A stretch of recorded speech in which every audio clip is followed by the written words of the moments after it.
Long before we painted on cave walls or built monuments that touched the sky, another kind of human had already rewritten the rules of survival. They were the first to tame fire, craft sophisticated tools, and journey across vast oceans and continents, shaping the very essence of what it means to be human. Their story spans nearly 2 million years, yet almost vanished like footprints in shifting sand.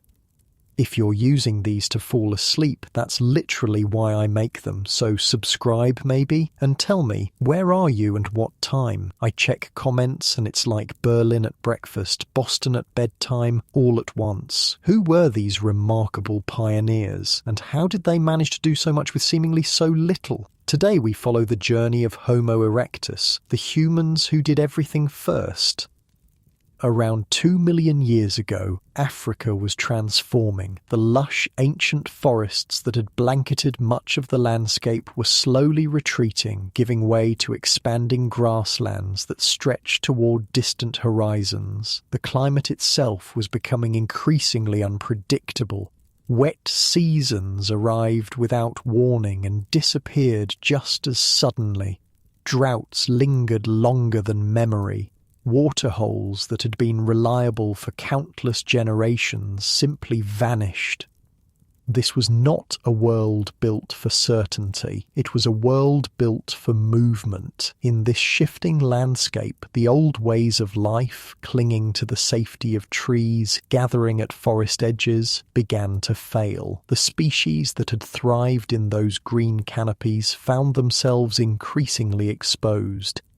By this time, earlier human ancestors were already struggling. Australopithecus afarensis had disappeared from the fossil record nearly 1 million years earlier. Australopithecus africanus was in decline, unable to adapt to the expanding plains. Even Homo habilis, the first hesitant toolmaker, still depended heavily on forests that were literally vanishing beneath their feet. In this new environment that demanded speed, stamina, and adaptation, clever hands alone were no longer enough. Something new had to emerge, and the fossils tell us precisely when that change began. In South Africa, at a site called Drimolen, researchers uncovered the partial skull of a young hominin known as DNH134, dated to about 2.04 million years ago. It showed the first whispers of something different. At roughly the same time, along the shores of an ancient lake in northern Kenya, at a place now called Kubi Fora, other remains appeared, slightly younger, but telling the same story. Further west, in the layered sediments of Olduvai Gorge in Tanzania, new bones surfaced. These belonged to hominins who were taller, leaner, with stronger legs and larger brains than anything that had come before. Almost simultaneously, this new species seemed to arise across the continent, and then, astonishingly, they began to leave it. Not long after their first appearance in Africa, traces of these same humans appear far to the north in the foothills of the Caucasus Mountains, at a place called Dmanisi in modern-day Georgia. By around 1.8 million years ago, Homo erectus had already made it that far. And within a few 100,000 years more, their bones would surface in distant Java, an island separated from mainland Asia, even during the lowest sea levels of the ice ages. This was not slow, accidental drift. This was purposeful movement, a human species that when faced with change didn't retreat. They advanced, they moved, they explored, they adapted. Where forests fell, they crossed the savannas. Where rivers dried, they followed the clouds. Where prey fled across the heat of the day, they learned to outlast them under the burning sun. They weren't specialists tied to one particular habitat. They were generalists, armed with the most dangerous weapon evolution had yet forged: flexibility. Homo erectus wasn't just another hominin fighting to hold on to a dying world. They were the beginning of something new, a species that didn't fear change, a species that chased it. At first glance, they might have looked almost human to our eyes, but not quite. Homo erectus was something different from everything that had come before. Their bodies weren't built for climbing trees or darting through undergrowth. They were built for one primary purpose: movement. They stood taller than any hominin before them, with some individuals reaching nearly 6 feet in height. Their frames were lean, muscles wrapped tight over narrow hips and long, powerful legs. Their arms were shorter than their legs, a clear sign that climbing had become secondary, and their feet told the real story. The fossilized footprints left behind at places like Illoret, Kenya, around 1.5 million years ago, show something remarkable. Arched feet with aligned big toes and shorter toes designed for forward propulsion. These weren't feet made for grasping branches. They were feet made for striding across open ground. Where earlier hominins still balanced between the trees and the earth, Homo erectus had made their choice. They had fully committed to life on 2 legs.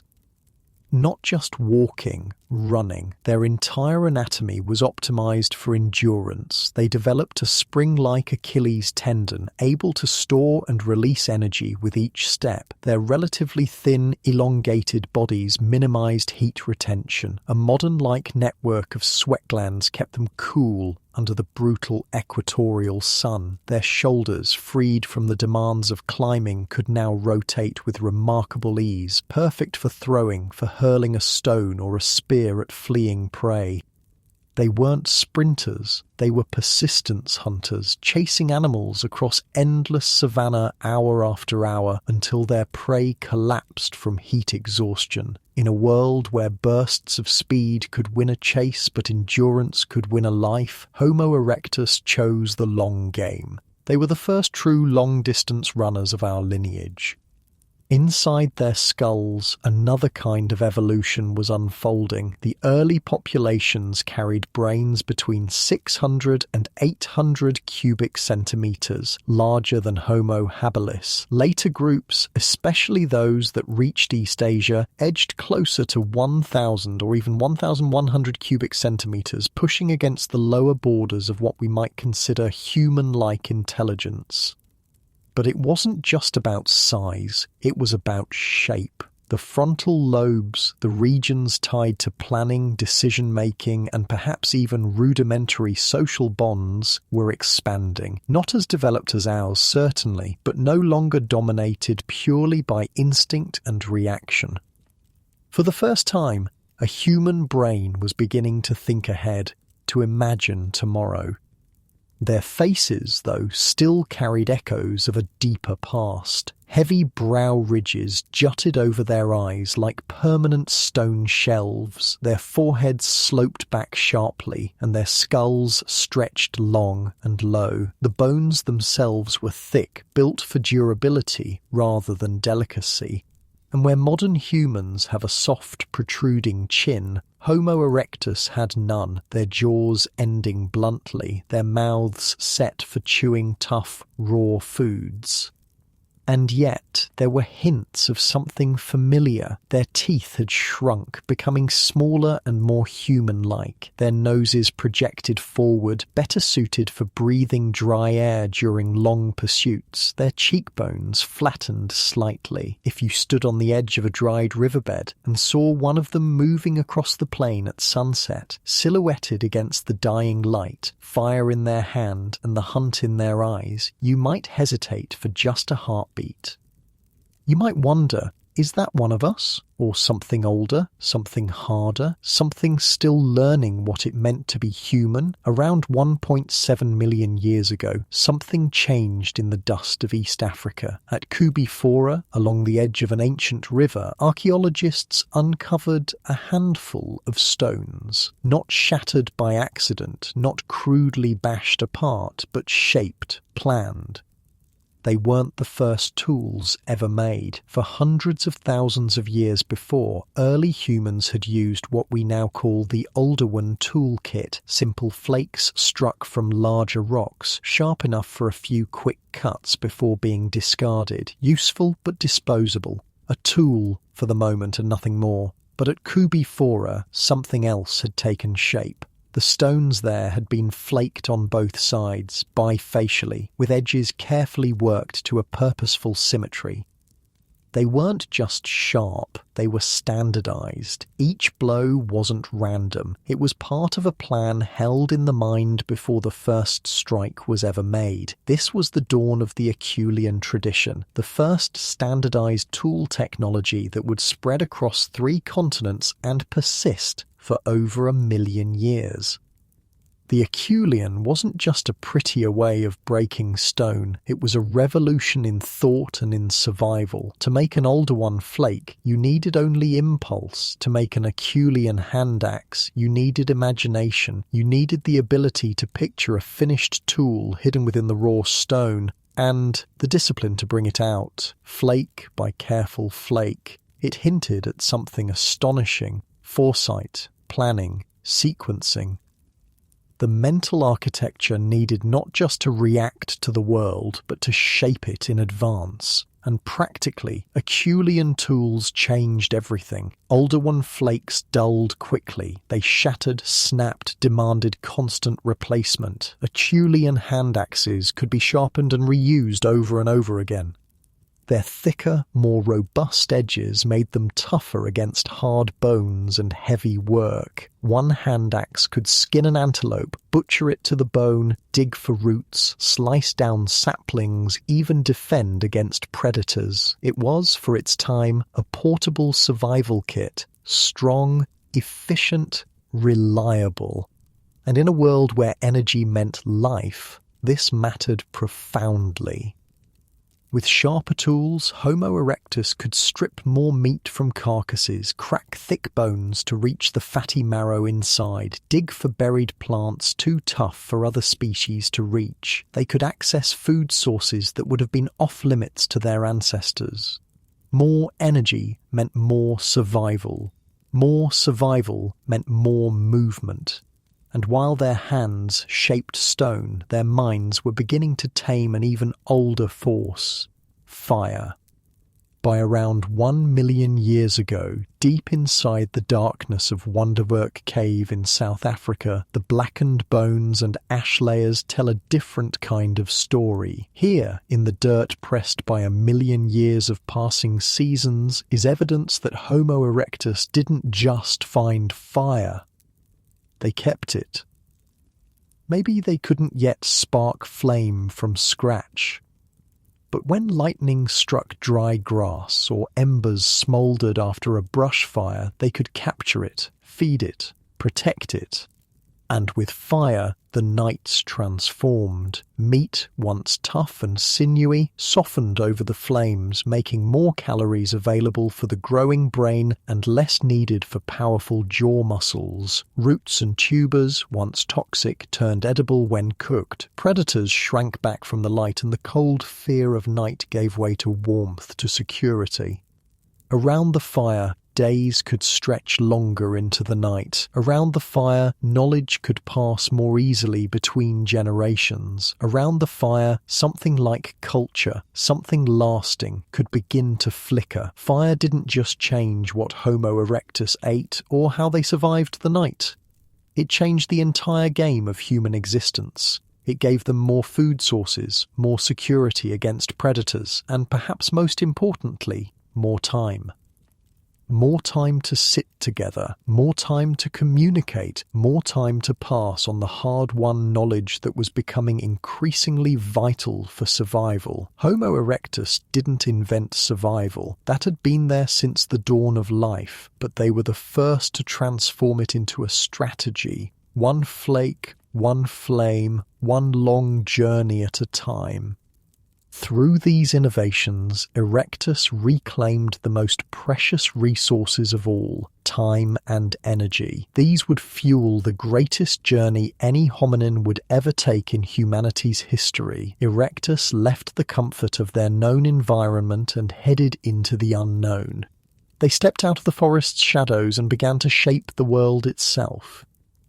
And so they moved. At first, it was north, Around 1.8 million years ago, in what is now Dmanisi, Georgia, the bones of Homo erectus appear. Small-bodied, sharp-eyed, tools clutched in hand, standing on the threshold of a new world. They followed herds of antelope and elephants across widening savannas. They crossed rivers that carved deep valleys into the land. They threaded through forests and high plateaus, pushing beyond the familiar with each passing generation.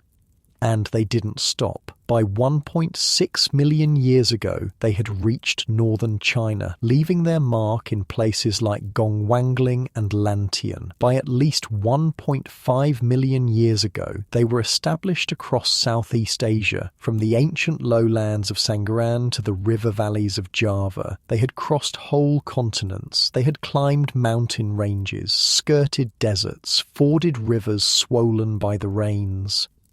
And even more unbelievable for a species we might consider primitive, they sailed across seas. The fossils found on Java tell a story stranger than migration alone. Even during the ice ages, when sea levels fell by hundreds of meters, deep channels like the Makassar Strait and the Lombok Strait kept Java and other islands isolated from mainland Asia. No simple land bridge connected them. No footpath waited across the tides. It was supposedly a world out of reach for them, and yet Homo erectus made it there, whether clinging to storm-driven debris or lashing together makeshift rafts of driftwood and vines, or simply pushing out into the unknown without knowing if they could ever return. They crossed water barriers that should have stopped them. This was no accident, and later evidence only deepens the mystery. On the island of Flores, farther east, another population clearly descended from Homo erectus would appear by around 100,000 years ago, long after sea levels had risen. Even then, crossing to Flores required navigating at least 19 kilometers of open water. They managed this feat in numbers significant enough for a population to establish itself, free of inbreeding, and evolve there for tens of thousands of years. Something inside them, instinct, curiosity, desperation, had already broken one of evolution's oldest barriers. They were no longer creatures confined by the shape of the land. They had become sailors of rivers and seas, even if their vessels were rough and their voyages blind. They were the first humans to chase a horizon they could not see beyond and go anyway. For much of the 20th century, Dmanisi and Sanggaran marked the known boundaries of humanity's first steps beyond Africa. But the deeper we dig, the more ancient the story becomes. In the red soils of Shangchen, China, researchers uncovered stone tools buried in layers dated to about 2.1 million years ago, pushing the human presence in Asia back hundreds of thousands of years earlier than once believed. At Atirampakam in India, shaped tools suggest ancient habitation between 1.5 and 1.7 million years ago. Across Arabia's shifting deserts, sites like Al-Wusta hint that humans may have crossed and recrossed the peninsula countless times, riding the pulses of ancient wet periods. Even on the muddy shores of England at Happisburgh, the faint tracks of human feet from over 800,000 years ago tell us that the march outward did not end at Asia's edge. The old image of a single heroic migration has faded. What remains is something grander and harder to see clearly, a long, messy scattering, generation by generation, wave after wave, an entire species learning, one painful step at a time, how to master a world too vast to ever fully know. They weren't driven by conquest, they weren't guided by maps or grand designs. They moved because movement was survival, because water needed crossing, because the horizon was always just out of reach. The same restless impulse that would one day drive caravans across deserts, ships across oceans, and rockets into empty sky had already taken root. Curiosity, hunger, and hope. Long before we ever sang songs of discovery or told myths of faraway lands, Homo erectus had lived them unbeknownst to us. And with every fire they carried into the unknown, with every river crossed and every horizon chased, they walked the first great human journey. The first migration had begun, but no journey, no matter how far, could protect against time itself. Even as Homo erectus conquered continents, the clock was already ticking. Homo erectus may not have left us a clear genetic signature, at least none that we have yet recovered. Their fossils, scattered across Africa and Eurasia, are too old, too weathered by heat and time for DNA to survive intact. The molecules unravelled long ago, leaving only stone and bone behind. And yet, in a deeper sense, their genetic legacy survives because what we carry today, in our bodies, in our muscles, in the wiring of our brains, was built on the foundations they laid. We know that the genes driving modern human bipedalism, genes like RUNX2, which shapes limb proportions and skeletal structure, had already shaped Homo erectus. Their skeletons show a complete commitment to full-time terrestrial locomotion, long legs, short arms, arched feet, forward-facing toes. Traits perfectly tuned for endurance running across open landscapes. We know that thermoregulation, another critical survival advantage, was likely in place. Genetic adaptations like early forms of EDAR, which influenced sweat gland density and skin characteristics, would have been under intense selection pressures in the hot, open savannas where Homo erectus thrived. Their brains, too, were changing. Although we lack direct genetic samples, fossil evidence of expanded brain cases and the development of areas like Broca's region suggests that the evolutionary groundwork for modern cognition was being laid. Genes such as ASPM and MCPH1, tied to brain growth and organization, likely saw selection pressures during this era, setting the stage for the later cognitive leaps of Homo sapiens. Energy management also played a crucial role. The metabolic demands of a large brain and an active, mobile body would have driven genetic changes linked to mitochondrial function and endurance capacity. Even without sequencing their DNA, we can infer their biological impact. Their anatomy, their endurance strategies, their capacity for planning and movement all left echoes in the species that followed. We know that Homo heidelbergensis, likely a descendant of erectus, carried those same adaptations into colder, harsher environments, and from Homo heidelbergensis came the Neanderthals and Denisovans, who in turn contributed fragments of their genomes to modern Homo sapiens. Through morphology, through behavior, and through survival strategies passed across vast spans of time, Homo erectus shaped the evolutionary trajectory that led to us.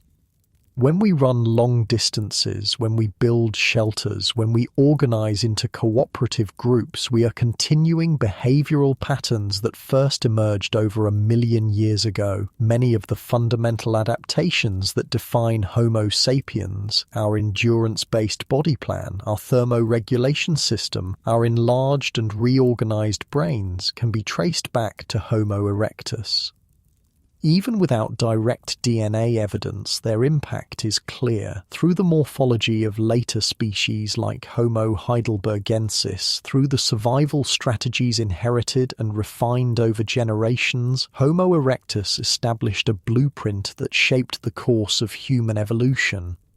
Their legacy is not a matter of myth. It is a matter of biological continuity. They did not vanish. They laid the foundations for what came next. Homo erectus lasted for nearly 2 million years, far longer than any other human species before or since. Their success cannot be explained by constant innovation nor by rapid cultural revolutions. Compared to later human species, their toolkits evolved very slowly, but they achieved 2 massive technological leaps, fire and Acheulean tools, and these alone were enough to take erectus places that all the slight innovations couldn't bring other hominins to. They did not build cathedrals, nor did they paint the walls of caves, just simple shelters. They left no evidence of complex symbolic behavior, unlike later hominins. What they achieved was something rarer in evolutionary history: stability. Over their vast span, Homo erectus endured some of the most volatile environmental changes the planet has seen. They survived through glacial and interglacial cycles that reshaped continents, through volcanic winters that blanketed ecosystems in ash, cutting sunlight for years at a time, through droughts that emptied river systems and transformed lush grasslands and even tropical jungles into arid deserts. Every climatic shockwave culled species from the earth. But Homo erectus adapted, not by radically reinventing themselves, but by maintaining flexibility at their core. Their endurance came from three primary evolutionary strategies. First, ecological generalism. Unlike species that specialized in narrow niches, feeding only on certain plants or requiring specific habitats, Homo erectus maintained a broad, opportunistic diet. Isotopic analyses of their teeth suggest they consumed a wide range of foods, from meat and marrow to tubers and wild fruits, depending on availability. Their Acheulean tools allowed them to process both tough plants and large animal carcasses with efficiency, giving them access to high-calorie resources even when conditions shifted. Second, geographic mobility. Their long-distance body plan, tall, narrow bodies with efficient heat regulation, enabled them to exploit a vast range of habitats, from the equatorial savannas of Africa to the temperate woodlands of Eurasia. When local ecosystems collapsed, they moved. When prey shifted routes, they followed. Homo erectus was not bound to a single environment. Their fossils stretch across more territory than any hominin before Homo sapiens, covering millions of square kilometers. Third, low technological turnover. Rather than constant innovation, Homo erectus relied on highly effective, long-lasting technological strategies.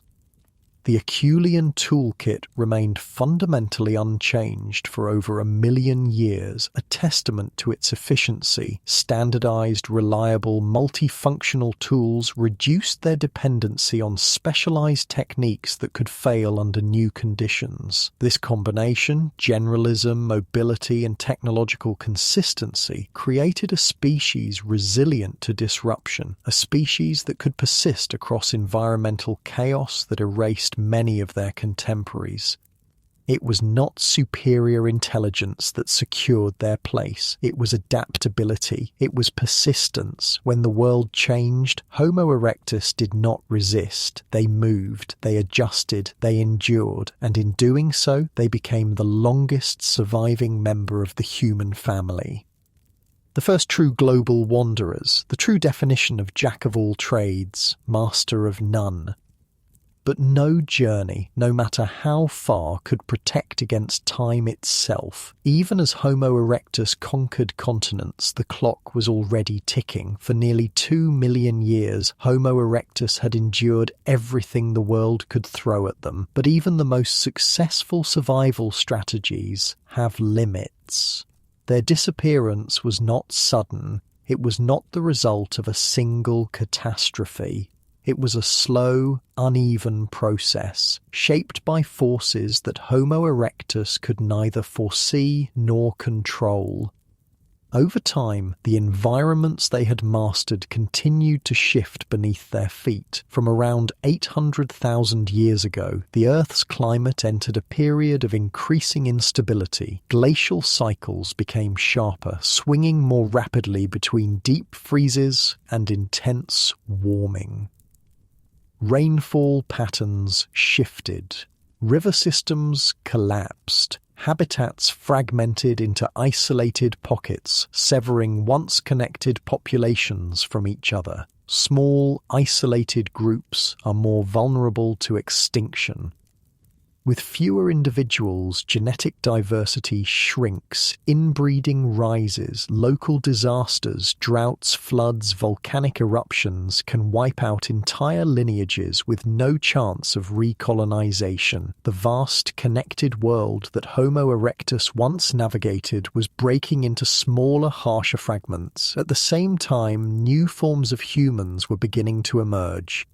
In Africa, Homo heidelbergensis appeared around 700,000 years ago, taller, heavier, with larger brains approaching modern human proportions. In Europe, early Neanderthals adapted to colder climates with broader bodies and advanced hunting tools. Later, Homo sapiens would follow, bringing faster technological innovation and higher social complexity. These newer Homo species were not simply stronger or smarter in every way, but they were often better adapted to local environments and more flexible in their tool use, social structures, and hunting strategies. In some regions, Homo erectus may have been pushed aside by competition. In others, they may have simply faded, unable to adapt quickly enough to the increasingly severe challenges of their changing world. Erectus didn't just vanish. They clung to life for a long time, way longer than anyone in the scientific community ever expected. Their last known refuges lie far from where their story began. On the island of Java, fossils from Gandong suggest that small populations of Homo erectus persisted until as recently as 108,000 years ago, long after they had vanished elsewhere. Trapped by rising seas, cut off from migration routes, they lingered in isolation until time itself caught up with them. No dramatic extinction event marks their end. No final battle, no collapse. They simply receded as the world around them changed faster than they could. Their disappearance was not a failure. It was the inevitable outcome of an evolutionary reality. Adaptation buys time, but not immortality. In the end, even the most resilient species fall to the relentless forces of change. But what Homo erectus achieved, endurance across continents, survival across millennia, mastery of tools and fire, laid the foundations for everything that came after. Their story did not end with their bones. It carried forward in every human who would one day follow their footsteps. But if we think of Homo erectus as merely a stepping stone in human evolution, we miss the true significance of their achievement. 2 million years of success demands our respect. Consider that our own species, Homo sapiens, has existed for only about 300,000 years. Modern civilization has been around for a mere 6,000 years. Compared to the vast time span of Homo erectus, our entire history is barely a flicker. Everything we consider definitively human, language, art, writing, cities, technology, has emerged in a fraction of the time that Homo erectus walked the earth. They weren't just an evolutionary experiment or a primitive precursor. They were the most successful human species ever to exist in terms of longevity, and they navigated this success without the complex cultural tools we take for granted. No writing to store and transmit knowledge, no mathematics to model and predict, no agriculture to buffer against resource scarcity. Just their bodies, their basic tools, their control of fire, and whatever rudimentary social structures they developed. Yet they expanded across multiple continents and survived climatic shifts that eliminated countless other species. The simplicity of their toolkit has often led researchers to underestimate their cognitive abilities, but stability isn't the same as stagnation. To maintain the same basic technology for over 1 million years requires extraordinary discipline and knowledge transmission. Generation after generation had to learn the exact techniques for knapping stone into effective tools. The precision required to create symmetrical Acheulean hand axes demands not just manual dexterity but spatial reasoning and mental templating, holding the finished form in mind while methodically working toward it. This isn't primitive thinking, it's specialized thinking focused on reliability rather than novelty. Similarly, the management of fire requires sophisticated planning. Fire must be fed continuously, fuel must be gathered and properly dried, different woods burn at different rates and temperatures. Fire must be protected from rain and wind. All these skills would have been passed down through some form of teaching and learning, not simple imitation, but actual knowledge transfer. Their migrations, too, reveal more sophistication than we might first imagine. To spread from Africa to Indonesia required traversing diverse ecosystems, deserts, mountains, rivers, coastal regions, forests. Each environment presented unique challenges, from resource acquisition to shelter construction, from predator avoidance to seasonal preparation. And their water crossings, particularly to islands like Flores, suggest at least rudimentary boat building or rafting capabilities. The ability to conceptualize floating across water, to gather materials, to bind them together, to navigate. These aren't trivial achievements. They indicate planning, cooperation, and the ability to solve novel problems when facing unfamiliar obstacles. What would it have been like to be Homo erectus? Without written records or preserved artwork, we can only speculate about their inner lives, but we can make educated guesses based on what we know of their capabilities and challenges. They were highly social, almost certainly. Large-brained primates operating in challenging environments require cooperation to survive. They likely had some form of communication, not language as we know it, but perhaps a system of vocalizations, gestures, and expressions that allowed for basic coordination and information sharing. They would have recognized their kin, formed attachments, experienced emotions. Fear when threatened. Relief when finding water during drought. Satisfaction after a successful hunt. The comfort of a fire's warmth on a cold night. They would have known their territories intimately, every water source, every stone outcrop for tool making, every patch of edible plants, every seasonal migration route of prey animals. This environmental knowledge would have been vast, accumulated over lifetimes, and passed between generations. Their mental maps might have extended hundreds of kilometers, far larger than those of their hominin predecessors. Some populations would have recognized the regular patterns of seasons, the timing of rains, the flowering of particular plants, the arrival of migratory herds. Others would have learned to read the night sky, using stars as navigational guides as they pushed into unfamiliar territories. Still others would have developed techniques for crossing rivers or even short stretches of ocean. The depth of their practical knowledge was likely extraordinary, even if it wasn't preserved in any medium other than direct demonstration and social learning. Did they have beliefs? Did they wonder about their origins or their place in the world? Did they have rudimentary rituals or superstitions? The archaeological record is largely silent on these questions.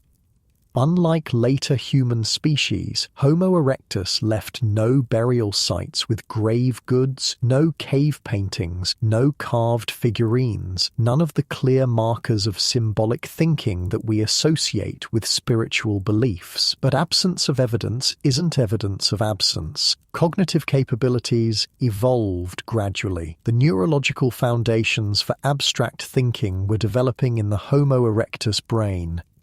We simply don't know where along the spectrum from concrete to abstract their minds operated. They may have had animistic perceptions of their environment, attributing agency to weather, predators, prey, or geographical features. They may have recognized patterns and drawn causal connections, even if those connections weren't always accurate. They may have had dreams and tried to make sense of them.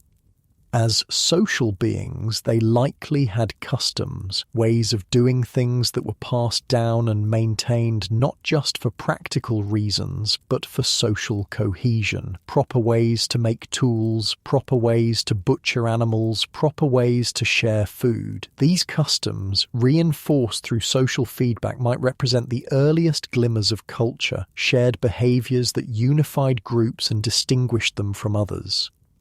What seems clear is that Homo erectus wasn't simply responding to their environment like automatons. They were actively reshaping it through fire use, through tool creation, through strategic hunting and gathering, through shelter construction. They were the first humans to exert meaningful control over their surroundings, rather than just adapting to them. In this sense, they initiated the human project of environmental modification that has culminated in our modern world. And they initiated something else, something that would eventually define humanity above all else: cumulative culture. While their rate of innovation was slow by our standards, evidence suggests knowledge was preserved and built upon over many generations. Improved techniques for toolmaking spread across vast distances. Successful adaptations to new environments were maintained and refined. The flames of their fires didn't just illuminate the night, they illuminated a new way of being human, one where knowledge could be accumulated, preserved, and expanded across time. In this light, we might see Homo erectus not as a primitive ancestor, but as the architects of humanity's most fundamental capabilities. They weren't just the first to walk upright or make standardized tools or control fire. They were the first to demonstrate that intelligence, cooperation, and adaptability could be a successful evolutionary strategy, one that would eventually lead to unprecedented planetary dominance. Their journey wasn't just geographic, it was the first steps on the path to human exceptionalism, and in their footsteps we continue to walk. To truly understand the significance of Homo erectus, we need to place them in context, to see them not in isolation, but as part of the broader human story. For most of their existence, they weren't alone on the planet. Other hominin species emerged, overlapped, and disappeared during their long tenure. Some were contemporaries, others were descendants, and still others represented parallel evolutionary experiments. When Homo erectus first appeared around 2 million years ago, they shared Africa with several other hominin species. Australopithecus sediba still roamed parts of southern Africa. Paranthropus boisei, with their massive jaws and teeth specialized for tough plant foods, inhabited eastern Africa. Early Homo habilis populations lingered in forest edge environments, but as climate fluctuations intensified, many of these species faltered and vanished. Paranthropus, with their specialized diet, couldn't adapt to changing food resources. Homo habilis, with their smaller bodies and more primitive toolkit, couldn't compete in open environments. But Homo erectus, with their height, their endurance, their more efficient tools, and eventually their control of fire, thrived amid the changes that eliminated their cousins. Their success wasn't immediate or absolute. The fossil record shows periods of coexistence with other species, times when multiple human types shared landscapes and perhaps even territories. These meetings would not have been like modern humans encountering each other, not conversations between different cultures. They would have been encounters between fundamentally different kinds of humans, each with their own adaptations, cognitive capacities, and survival strategies. Did they compete directly? Did they avoid each other? Did they occasionally interbreed? The evidence is sparse, but what seems clear is that over time, Homo erectus outcompeted many of their contemporaries. As they expanded beyond Africa, Homo erectus would have encountered new challenges and opportunities, different predators, unfamiliar plants, seasonal patterns unlike those of their African homeland. Each new region required adaptive responses, not just in technology but in behavior and social organization. The Homo erectus that reached the colder environments of northern China weren't the same as those that remained in equatorial Africa. They couldn't be. Survival in temperate zones required new solutions, perhaps rudimentary clothing, more substantial shelters, different hunting and gathering strategies. Their basic toolkit remained remarkably consistent across vast distances, but the ways they used those tools and the materials they worked with would have varied significantly. Stone was a constant, the foundation of their technology. But which stones? Different regions offered different raw materials. Basalt, quartzite, flint. Each required slightly different knapping techniques. Each produced tools with different properties: sharper edges, greater durability, better resistance to fracturing. Learning to identify and work with local materials would have been essential to survival in new territories. Beyond stone, they would have worked with perishable materials that rarely survive in the archaeological record: wood, plant fibers, animal hides, bone. The occasional waterlogged site gives us tantalizing glimpses of these lost technologies. At Schöningen in Germany, wooden spears dating to around 300,000 years ago, likely made by descendants of Homo erectus, show sophisticated design, with the weight and balance carefully calibrated for effective throwing. How much of this knowledge had already developed in earlier Homo erectus populations? We can only speculate, but given their hunting prowess and geographical spread, they likely possessed considerable expertise in working with diverse materials. Their mastery wasn't just in making tools, but in knowing when and how to use them. Which stones held an edge longest for butchery? Which wood burned hottest and longest? Which plants were edible raw, and which required cooking to neutralize toxins? This practical knowledge, this lived expertise, would have been vast, accumulating over generations, adapted to local conditions, passed down through demonstration and imitation. At sites like Gesher Benot Yaakov in Israel, dating to around 790,000 years ago, we find evidence of sophisticated resource management. Different activities were conducted in different areas: nut cracking in one location, flint knapping in another, butchery in a third. This isn't random. It suggests planning, organization, perhaps even the beginnings of what we might call domestic arrangements. The use of space, the deliberate ordering of activities, hints at cognitive abilities beyond what their brain size alone might suggest. They weren't just making tools, they were creating systems. At Terra Amata in France, dating to around 400,000 years ago, though possibly created by descendants rather than Homo erectus proper, archaeologists uncovered evidence of oval structures, possible huts with post holes suggesting simple frames covered with hides or vegetation. Central hearths indicate controlled use of fire within these shelters. Again, this isn't random behavior. It reflects planning, understanding of structural principles, and deliberate modification of the environment to create protected spaces. From these fragments, a picture emerges of a species with greater capabilities than they're often credited with. Not modern human capabilities, certainly, but far beyond the simple, reactive behaviors sometimes attributed to them. They were ecosystem engineers, reshaping their surroundings through fire management, selective hunting, and environmental modification. Long before agriculture, they were already beginning to transform landscapes to suit human needs. The ecological impacts would have been modest compared to later human activities, but the pattern was established: humans as shapers rather than just inhabitants of their environments. As Homo erectus spread across continents, they encountered diverse ecosystems with different flora, fauna, climate patterns, and geological features. Each new habitat presented novel challenges and opportunities. In tropical forests, they navigated dense vegetation and exploited abundant plant foods. In grasslands, they tracked migratory herds and adapted to seasonal resource fluctuations. In coastal areas, they likely harvested shellfish and perhaps even caught fish in shallow waters. In temperate woodlands, they adjusted to the rhythm of distinct seasons, the abundance of summer and autumn, the scarcity of winter.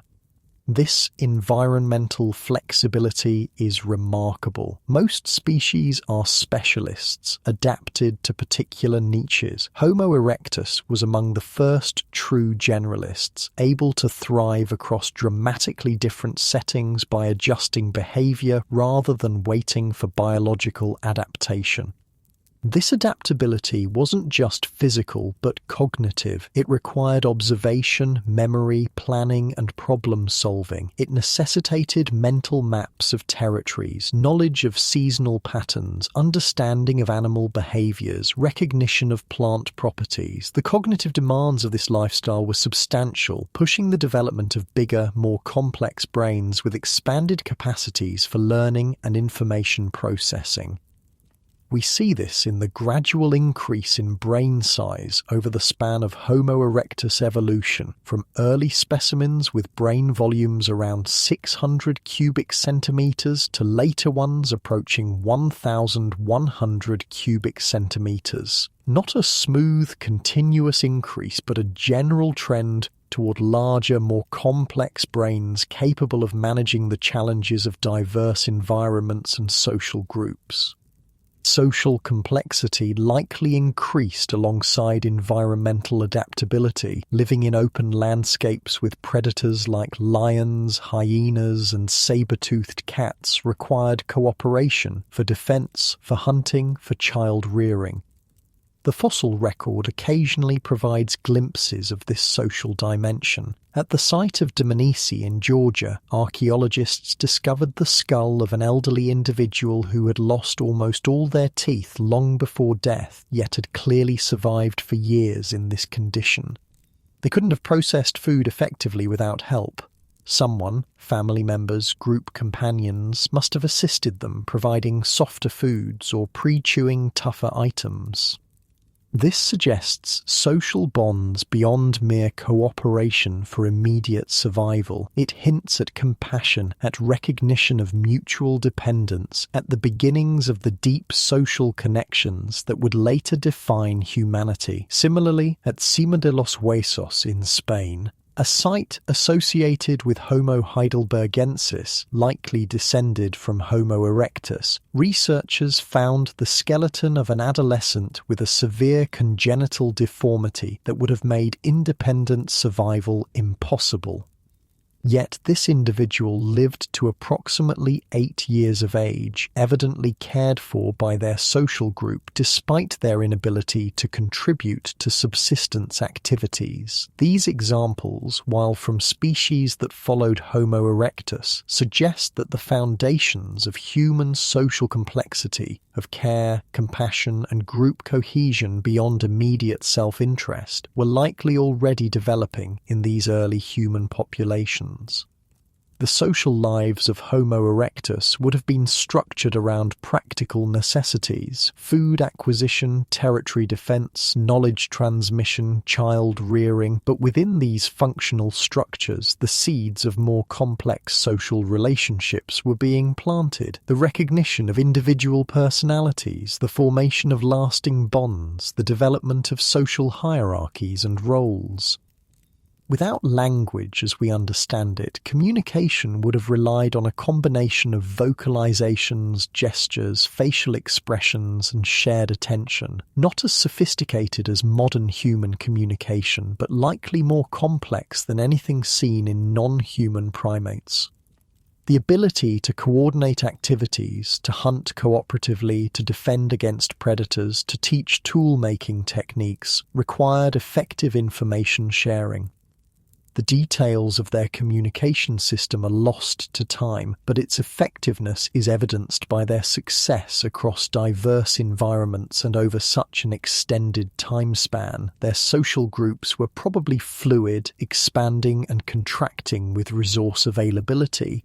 During abundant seasons, larger bands might form, allowing for more complex cooperative activities and social exchanges.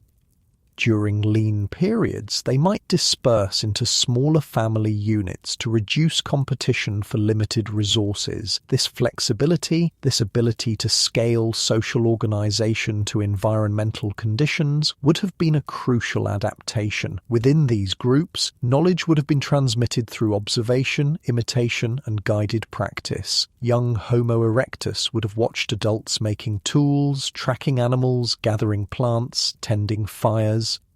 They would have attempted these activities themselves, gradually developing the skills necessary for survival. More experienced individuals would have corrected mistakes, demonstrated proper techniques, guided learning. This wasn't formal education as we understand it, but it was the foundation upon which all human teaching and learning would eventually be built. The consistency of their tool-making traditions across vast distances and long time periods suggests effective knowledge transmission, the ability to maintain standardized techniques across generations. The Acheulean hand axe, with its distinctive teardrop shape and bifacial flaking, remained remarkably consistent for over 1 million years. This isn't just shared technique, it's shared concept, a mental template preserved and passed down through countless generations. These shared concepts, these common ways of doing things, represent the earliest forms of human culture, not yet the symbolic culture of art and ritual that would emerge later, but material culture, the foundation upon which all later cultural developments would build. As they expanded beyond Africa, Homo erectus groups would have diverged, developing regional variations in their tools, their resource exploitation strategies, perhaps even in their social structures and communication systems. The isolation of distance and the pressures of different environments would have driven this diversification. Groups in Eastern Asia developed somewhat different stone tool traditions than those in Africa and Western Eurasia. Populations on Java adapted to tropical island environments quite different from the savannas of their ancestral homeland. Over time, these regional populations became increasingly distinct, not yet separate species, but moving along that trajectory. This process of diversification, of adaptation to local conditions, would eventually lead to the emergence of new hominin types: Homo heidelbergensis in Africa and Europe, the Denisovans in Asia, eventually the Neanderthals in Europe and Western Asia, and Homo floresiensis on the island of Flores. All descendants, direct or collateral, of the original Homo erectus expansion, all carrying forward the basic adaptations: bipedalism, tool use, fire management, environmental flexibility that Homo erectus had pioneered. This diversification wasn't just biological, it was technological and behavioral as well. As populations became isolated from each other, they developed different solutions to similar problems. Different ways of making tools, different hunting strategies, different methods of fire production and management, the beginnings of the cultural diversity that would later characterize human populations around the world. But unlike later human groups, there's little evidence that Homo erectus engaged in long-distance trade or regular contact between widely separated populations. Once groups became geographically isolated, they appear to have developed independently, without the regular exchange of ideas and innovations that would characterize later human societies. This limited the pace of technological and cultural development. Without the cross-fertilization of ideas from diverse groups, innovation remained slow, incremental, conservative, but it also allowed for deep adaptation to local conditions, the perfection of survival strategies specific to particular environments. The world of Homo erectus was one of practical knowledge deeply rooted in specific places and ecologies. They knew their territories with an intimacy we can barely imagine. Every water source, every stone outcrop, every plant with its specific properties, every animal with its particular behaviours. This wasn't abstract knowledge. It wasn't theoretical. It was lived experience accumulated over lifetimes and passed between generations. It was knowledge embedded in bodies, in hands that knew exactly how to strike stone to produce the desired flake, in feet that could read the subtle signs of terrain, in eyes that could spot the distant movement of prey or predator. Their intelligence wasn't like ours, less abstract, less symbolic, more directly tied to immediate experience and practical needs, but it was no less sophisticated in its own way, no less essential to their remarkable success as a species. And in this practical, embodied intelligence, they established the foundation upon which all later human cognitive developments would build, the capacity to observe closely, to remember accurately, to plan effectively, to solve problems creatively. These fundamentals of human cognition were already present in Homo erectus.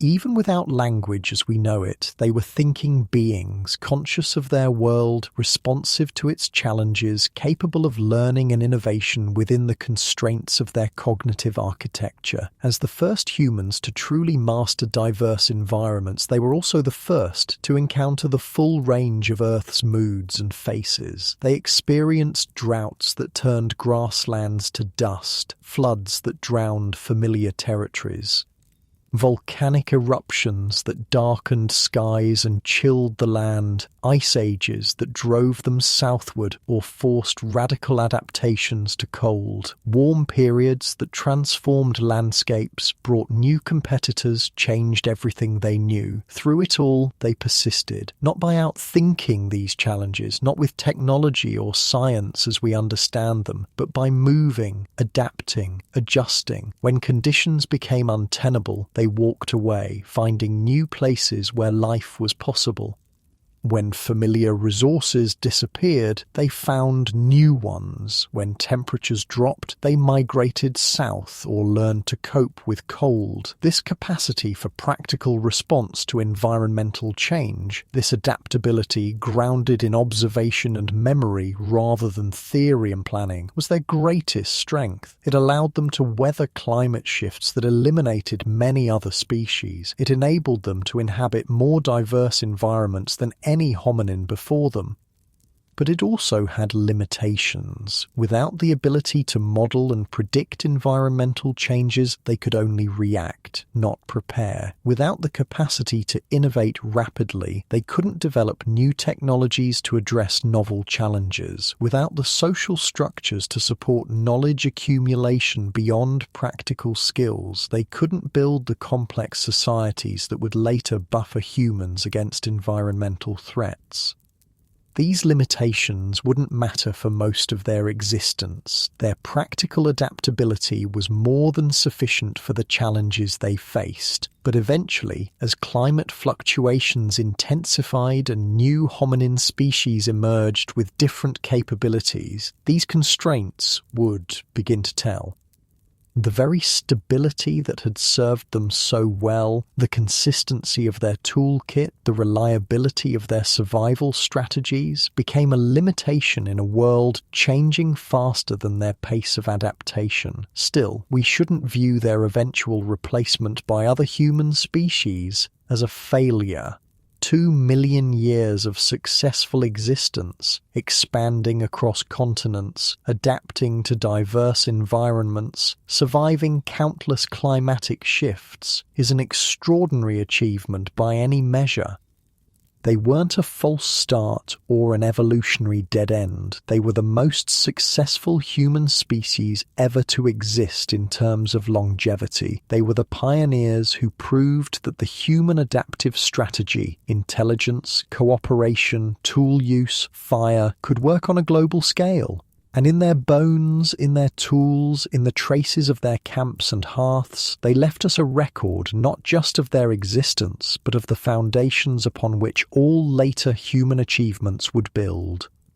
The first pages of our shared human story were written not in ink, but in stone, not in words, but in footprints stretching across continents, even in their eventual eclipse by newer forms of humans, Neanderthals, Denisovans, Homo sapiens. They didn't simply disappear. Their legacy continued, their adaptations incorporated into the species that followed.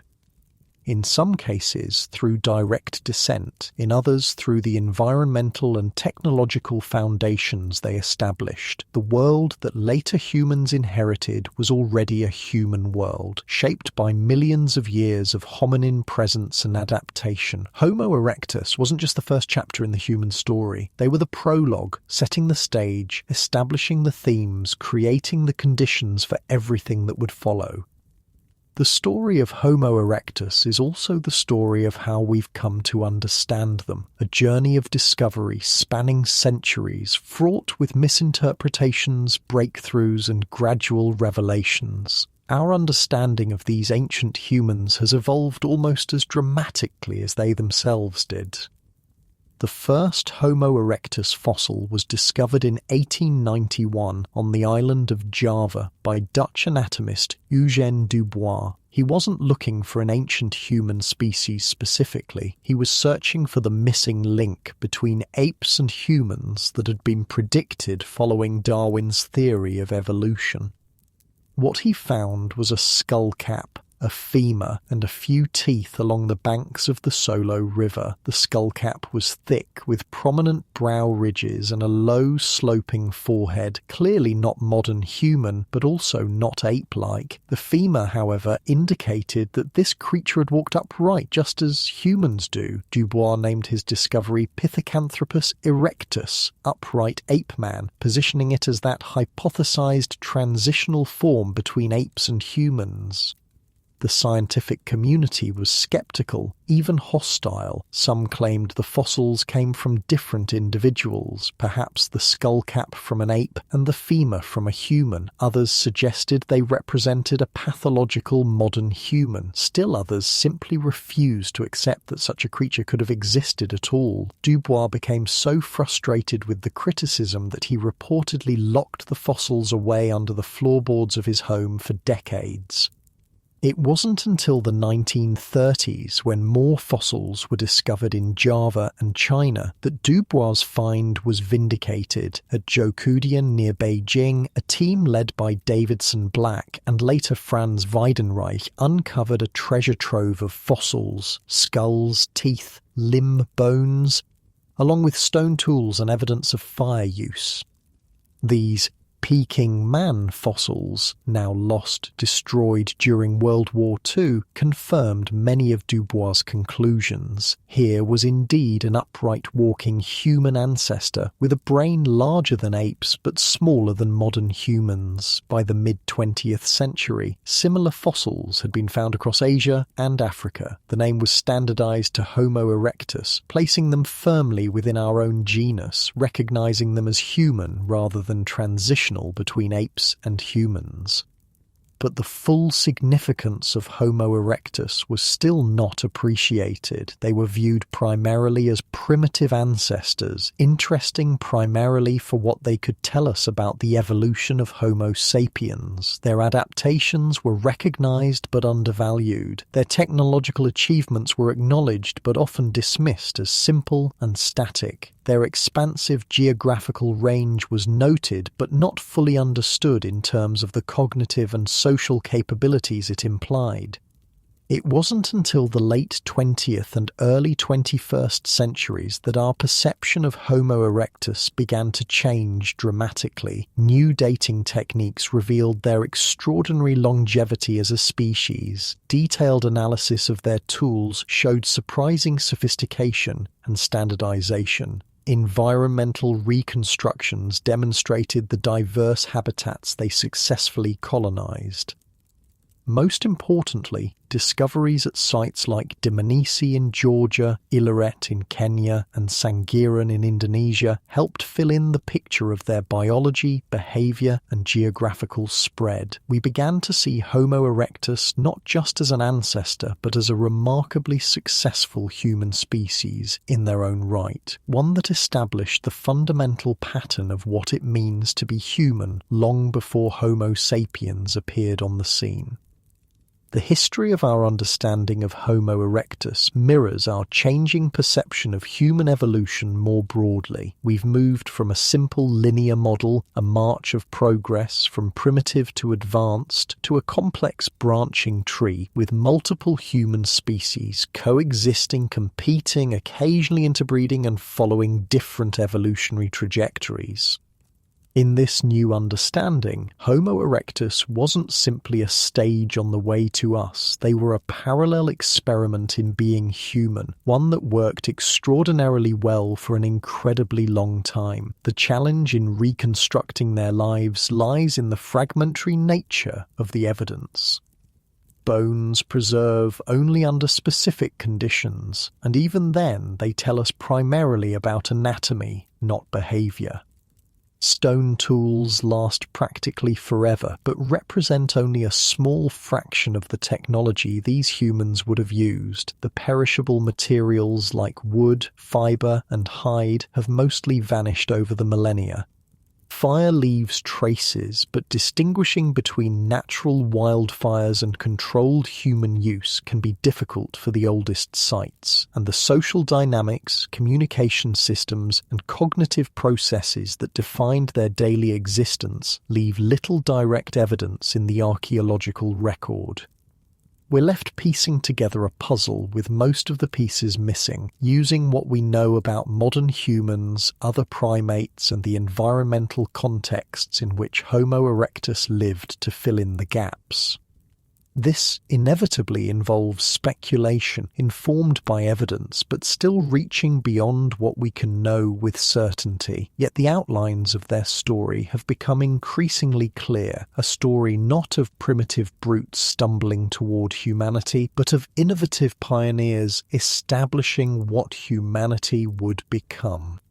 Perhaps the most remarkable aspect of the Homo erectus story is how it forces us to reconsider what we mean by human. If we define humanity by tool use, they were human, creating standardized stone implements for specific purposes. If we define it by control of fire, they were human, capturing, maintaining, and using flames for warmth, protection, and cooking. If we define it by geographical exploration and adaptation to diverse environments, they were certainly human, spreading across multiple continents and habitats. If we define it by social cooperation and knowledge transmission across generations, the evidence suggests they were human in these ways too. The only traditional markers of humanity they clearly lacked were symbolic thought and language as we understand it, complex grammatical communication systems capable of expressing abstract concepts.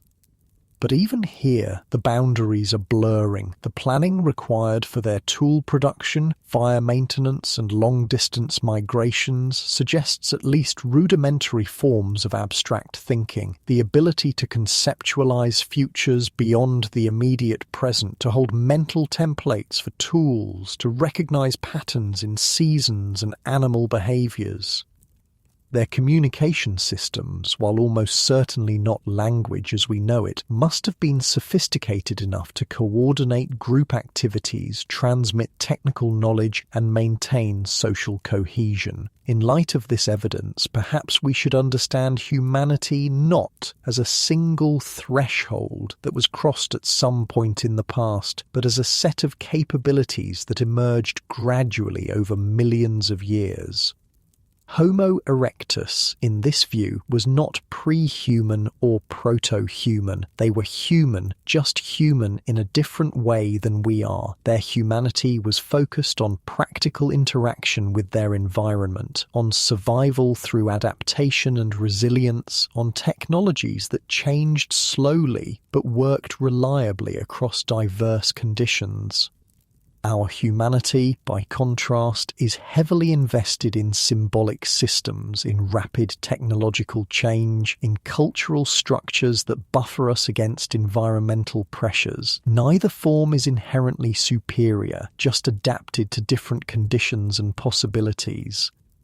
Indeed, if we measure success by longevity, Homo erectus far surpasses us. They survived for nearly 2 million years with relatively modest technological and social adaptations. Our species, with all our cultural complexity and technological prowess, has existed for less than 300,000 years. Modern civilization is barely 6,000 years old. We have yet to prove that our version of humanity has the staying power that theirs demonstrated. Our capacity for rapid adaptation through culture rather than biology gives us certain advantages, but also creates unique vulnerabilities.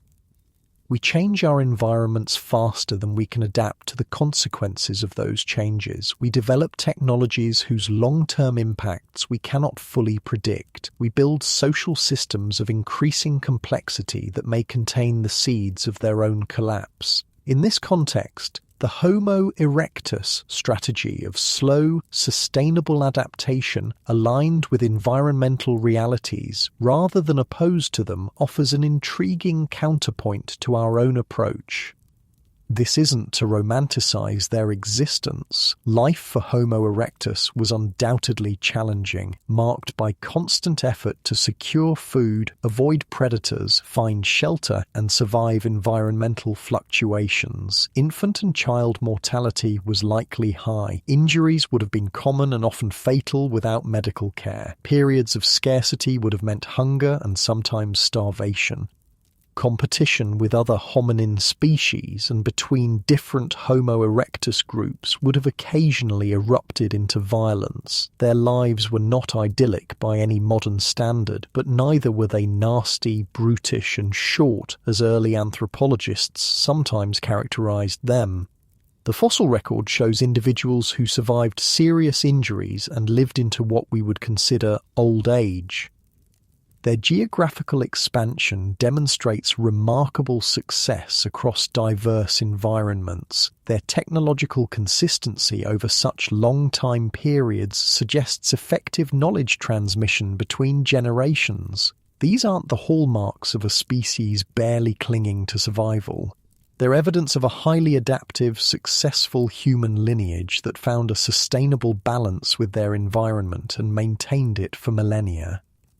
What can we learn from them, these ancient relatives whose blood no longer flows directly in our veins, but whose legacy shaped everything we would become? Perhaps the most important lesson is the value of adaptability over specialization. Homo erectus wasn't the strongest primate or the fastest, or even initially the smartest. What they had was flexibility, the ability to adjust behavior, technology, and social organization to meet environmental challenges.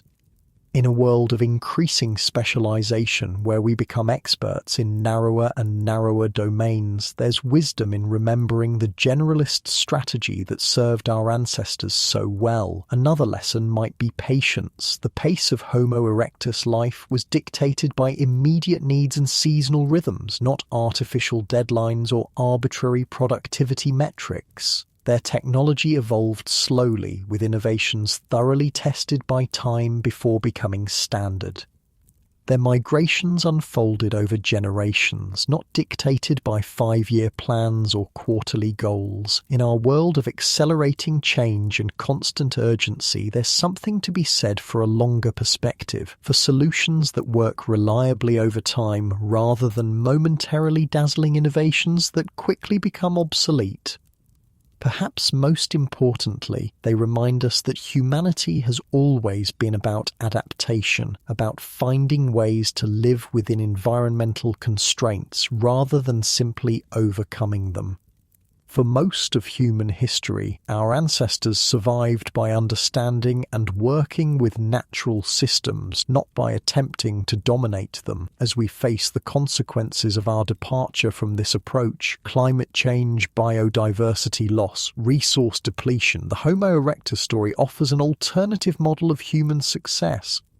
Not a model we can or should simply return to. Our world is too different, our population too large, our needs too complex, but a reminder that human thriving doesn't necessarily require ever-increasing consumption and environmental transformation. That sustainability isn't just a modern buzzword, but the strategy that allowed our lineage to persist for millions of years before we arrived on the scene. The Homo erectus story also challenges our tendency toward human exceptionalism, the belief that we stand completely apart from nature and other species. They were recognizably human in many ways, yet also deeply embedded in natural systems, responding to the same evolutionary pressures as other species, subject to the same environmental constraints. Their success came not from transcending these realities, but from finding uniquely effective ways to work within them. In this, they remind us that we too, for all our technological achievements, remain biological beings on a finite planet, clever apes whose survival ultimately depends on the health of the ecosystems we inhabit. This perspective doesn't diminish humanity, rather it places us in proper context as remarkable animals whose unique adaptations allow us to reshape our environment in unprecedented ways, but who remain fundamentally connected to the natural world and dependent upon it. Homo erectus navigated this dual identity, the toolmaker who remained an integral part of nature for nearly 2 million years. Their longevity suggests they found a balance that worked. As we look to our own uncertain future, with challenges our ancestors could never have imagined, there's wisdom in remembering where we came from, not to return there, but to carry forward the adaptability, resilience, and sustainability that allowed the human lineage to flourish for so long before we entered the scene. The ultimate fate of Homo erectus, gradual replacement by new human species with different adaptations, also offers a sobering reminder that no species, however successful, is guaranteed permanent dominance. Evolutionary history is littered with organisms that thrived for millions of years before disappearing, sometimes due to catastrophic events, sometimes through competition with better adapted species, sometimes through transformation into something new. The same forces that shaped our predecessors continue to operate, even if we've buffered ourselves against some of their effects through culture and technology. Our future, like theirs, will be determined by our ability to adapt to changing conditions, not just through innovation, but through sustainable relationships with our environment and each other. In this light, Homo erectus stands not just as an ancestral shadow, but as a guide, showing us both the incredible potential of the human adaptive pattern and its limitations. Their story isn't separate from ours, but interwoven with it, the opening chapters of a narrative still unfolding. Every time we walk upright, control fire, or create tools to solve problems, we're drawing on capabilities they pioneered. Every time we adapt to new circumstances or pass knowledge between generations, we're continuing strategies they established. We are not them. Our symbolic capacities, our complex cultures, our technological acceleration have taken us in directions they never explored, but neither would we be us without them. The foundations they laid, biological, behavioral, technological, made all later human developments possible. In the popular imagination, ancient human species are often portrayed as failures, evolutionary dead ends superseded by superior forms. But this perspective misses the larger story. Homo erectus wasn't a failure. They were among the most successful large mammals ever to walk the earth. They not only survived for an incredible span of time, but expanded across continents, adapted to diverse environments, and established the fundamental human pattern that all later species would build upon. Their eventual replacement doesn't negate this success any more than the end of any chapter negates its contribution to a book. They played their part in the human story, a central, foundational part that made all later developments possible. When we look at their bones, their tools, the traces of their hearths and camps, we're not just seeing curious relics of a primitive past, we're seeing the architects of humanity, the pioneers who first demonstrated that our particular way of being in the world, upright, tool-wielding, fire-controlling, socially complex, could work. Not just work, but thrive across time and space in a way no other primate species had managed before. Without their success, there would be no us. Without their innovations, the human experiment might have ended before it truly began. So when we imagine them, tall figures moving across ancient savannas, stone tools in hand, the controlled flames of their fires pushing back the darkness, we shouldn't see them as simply earlier, lesser versions of ourselves. We should recognize them as the groundbreakers, the trailblazers, the ones who first defined what it meant to be human in the most fundamental sense. Our distant relatives, yes, but also our teachers, showing us through their extraordinary longevity what sustainable human existence might look like. As our understanding of Homo erectus continues to evolve, we're increasingly forced to reconsider our place in the human story. For most of the modern era, we've told ourselves a particular narrative about human evolution, a steady march of progress from primitive to advanced, culminating in Homo sapiens as the inevitable pinnacle of the process. But the fossil record tells a different, more humbling story. It reveals humanity not as a single triumphant lineage, but as a bushy, branching experiment. Multiple species exploring different ways of being human, sometimes overlapping, sometimes replacing one another. None preordained to ultimate success. In this more accurate vision, Homo erectus stands not as a way station on the road to us, but as the central trunk from which all later human branches would emerge. They established the baseline, the fundamental pattern from which all subsequent variations would develop. Their success wasn't just a stroke of evolutionary luck. It was the result of specific adaptations that collectively created a new way of being in the world. The human way. Full commitment to bipedalism freed their hands for tool-making and carrying. Reduced body hair coupled with efficient sweating mechanisms allowed them to outlast prey in endurance hunts. Larger brains enabled more complex social coordination and environmental problem-solving.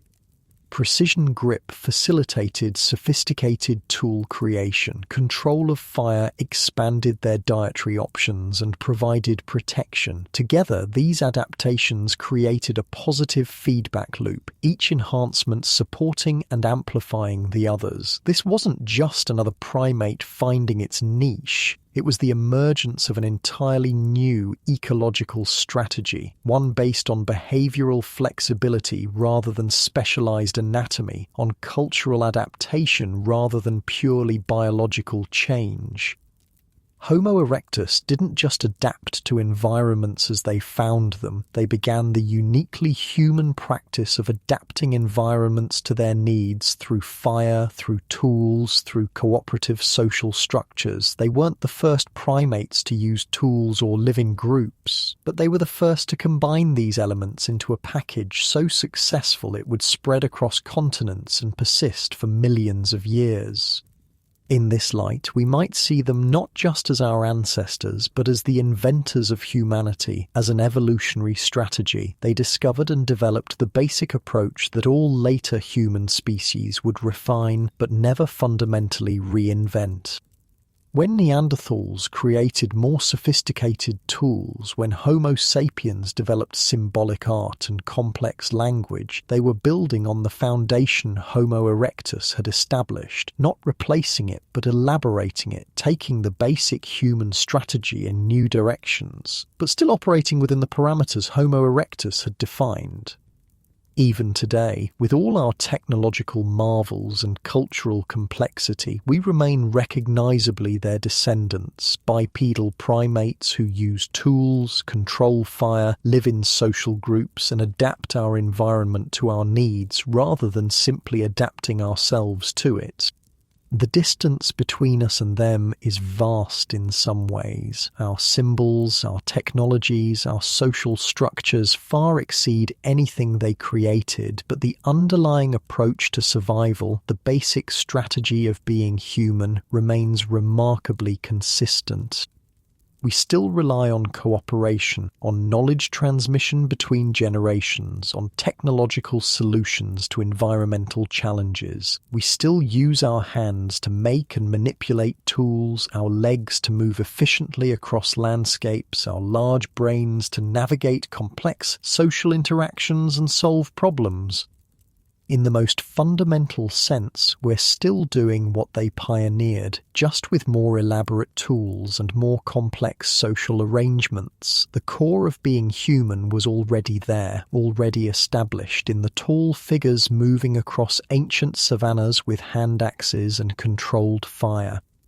What makes this particularly remarkable is how quickly it happened in evolutionary terms, from Homo habilis with their simple stone tools and partially arboreal adaptations to fully terrestrial Homo erectus with their sophisticated bifacial tools and fire use was a span of perhaps 500,000 years, a blink in geological time. The basic human adaptive package came together with surprising speed and then remained remarkably stable for nearly 2 million years. This suggests it wasn't a series of lucky accidents, but a coherent, integrated strategy that worked extraordinarily well once all the elements were in place. Homo erectus wasn't just successful, they were transformative, creating a new way of being that would ultimately reshape the planet. The world we inhabit today, with its human-dominated ecosystems, its technological buffering against environmental pressures, its cultural transmission of accumulated knowledge, began with their innovations. They were the first to push beyond the ecological constraints that limit other primates, the first to demonstrate that intelligence, cooperation, and technological adaptation could substitute for specialized anatomy in the struggle for survival. In doing so, they didn't just secure their own evolutionary success, they laid the groundwork for a new kind of species, one that would eventually develop the capacity to understand its own origins, to look back across vast spans of time and recognize its debt to those who came before. That's what we're doing when we study Homo erectus, not just satisfying scientific curiosity, but acknowledging our intellectual ancestors, the pioneers who first blazed the trail we still follow. There remains a sparse, fragments of bone and stone scattered across 3 continents, but from these fragments we can reconstruct the outlines of their achievement, the monumental significance of what they accomplished. Every hand axe carefully shaped from stone, every hearth where they controlled and maintained fire, every site far from their African origins where their remains have been found. These are not just artifacts or data points, they're testament to a revolution in what it meant to be a primate on this planet. Before Homo erectus, no mammal had controlled fire. Before Homo erectus, no primate had expanded beyond a single continent through its own adaptations. Before Homo erectus, no hominid had developed standardized tools maintained with such consistency across such vast spans of time and space. They weren't just another species, they were innovators who redefined what was possible, explorers who pushed beyond boundaries that had contained all their ancestors, survivors who thrived across environmental conditions that eliminated countless other species. And if their achievements seem modest compared to our cities and technologies and scientific understanding, we should remember the context in which they occurred. Without writing to preserve knowledge, without mathematics to model reality, without the accumulated wisdom of countless earlier generations to build upon, they still managed to transform themselves from vulnerable primates into the most adaptable large mammals on the planet.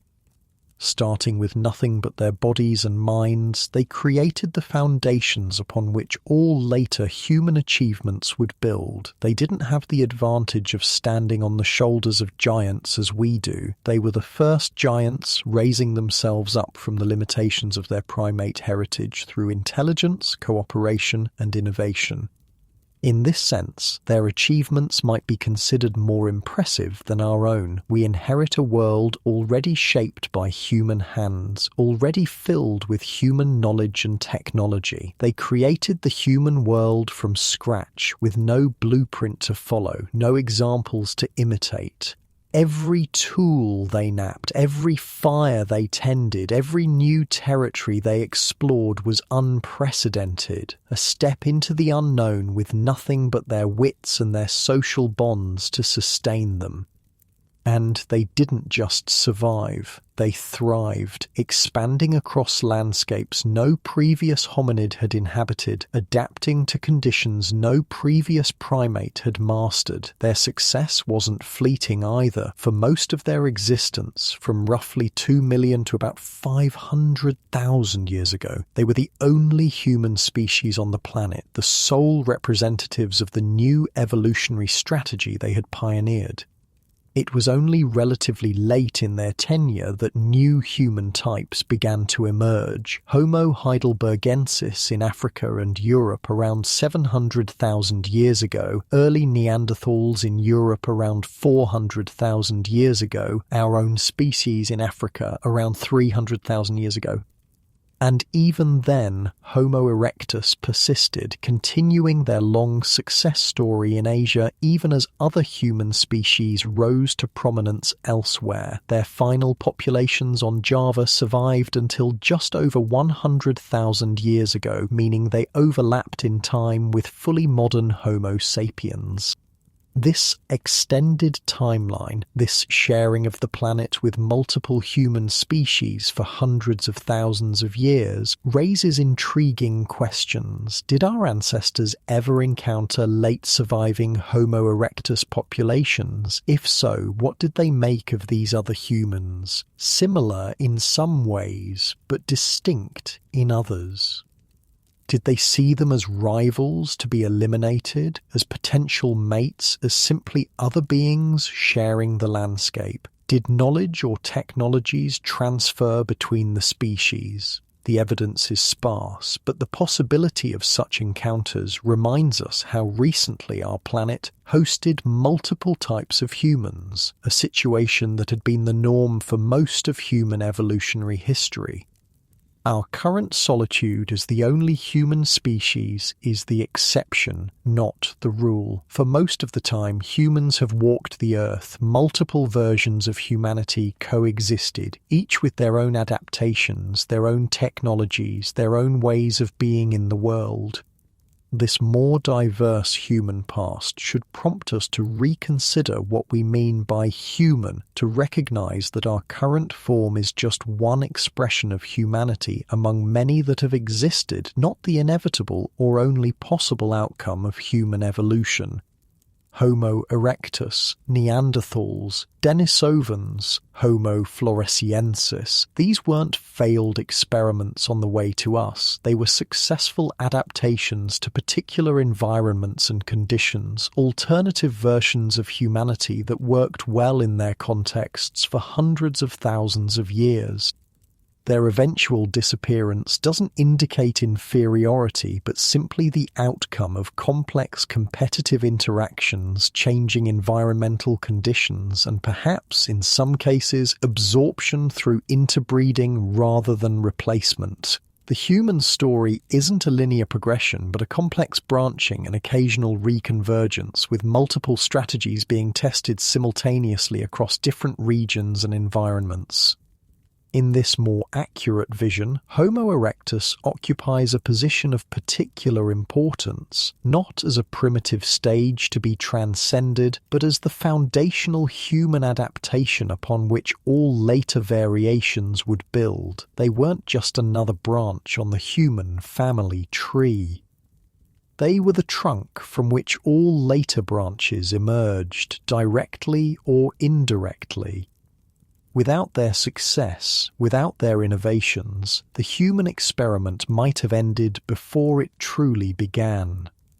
Their legacy isn't just in our bones and genes, but in our fundamental approach to existence, in our tool use, our control of fire, our social cooperation, our environmental adaptability. When we use technology to solve problems, when we modify our surroundings to suit our needs, when we work together to achieve what individuals could not, we're building on foundations they established.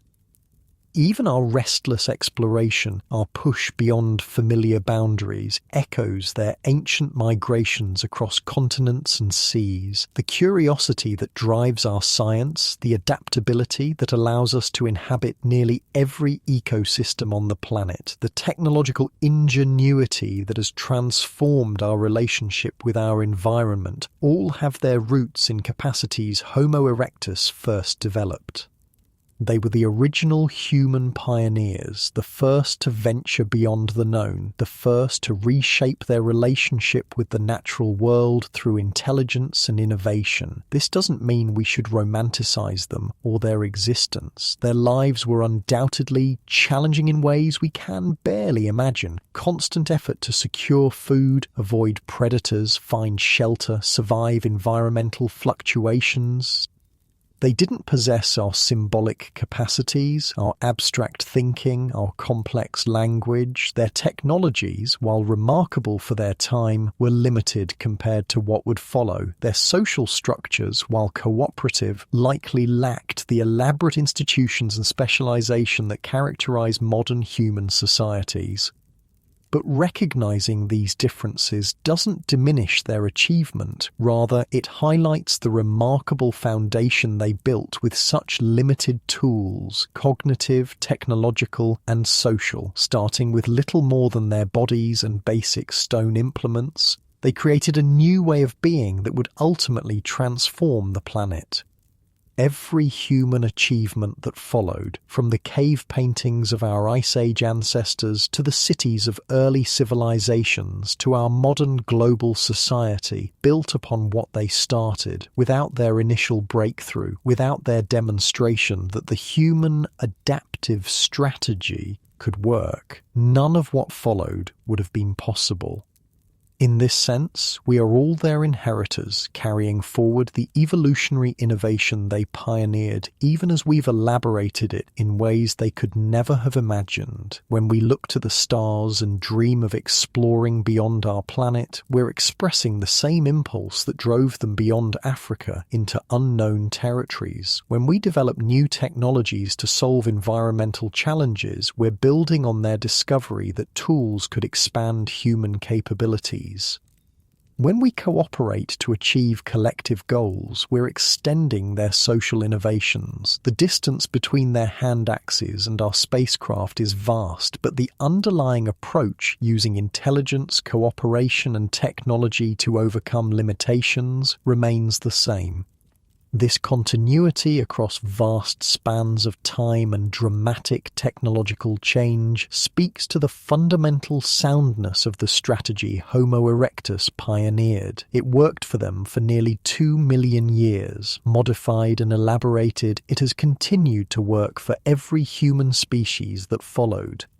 Even today, with challenges they could never have envisioned. Climate change, resource depletion, population growth, technological disruption. We rely on the same basic approach: adaptation through intelligence, cooperation, and innovation. The question isn't whether this strategy works. It clearly does, having sustained human species for over 2 million years. The question is whether we can apply it wisely, balancing innovation with sustainability, individual benefit with collective welfare, short-term advantage with long-term viability. Homo erectus found this balance, maintaining their core adaptation with remarkable consistency while adjusting to diverse environments and conditions. Their longevity suggests they discovered something fundamentally sound, a sustainable way of being human that worked across time and space. As we face our own uncertain future, with challenges no previous human species has confronted, there's wisdom in remembering this history, not to imitate our ancestors, but to recognize the core of what has made humans successful for so long. The legacy of Homo erectus isn't just academic, it's practical, a reminder that beneath our cultural complexity and technological sophistication lie fundamental human adaptations that have sustained our lineage for millions of years. Understanding these foundations doesn't constrain our future, it informs it, helping us distinguish between transient cultural features and the enduring core of what makes us human. When we recognize the thread of continuity linking us to those ancient pioneers, we gain perspective on our own moment in the human story, seeing ourselves not as the culmination of evolution, but as inheritors of a legacy stretching back millions of years and potentially forward into a future we can barely imagine. We are not separate from nature or from our evolutionary past. We are part of a continuing story, one that began in the African savannas 2 million years ago, with tall, lean figures moving across landscapes, stone tools in hand, the controlled flames of their fires pushing back the darkness. Long before we dreamt under starlight, long before we painted our fears and hopes on the walls of caves, another kind of human had already rewritten the rules of survival and pushed the boundaries of the known world far beyond its African cradle. Their story didn't end when newer human forms emerged. It continued, transformed in the bones and behaviors of every human species that followed. It continues today in us, in our fundamental anatomy, in our basic adaptive strategies, in the foundations upon which all our elaborate cultural and technological structures are built. They weren't just our ancestors, they were the architects of humanity, the ones who first demonstrated that our particular way of being in the world could work. Their legacy isn't a relic of the past, it's the living foundation of our present and the platform from which we'll launch our future.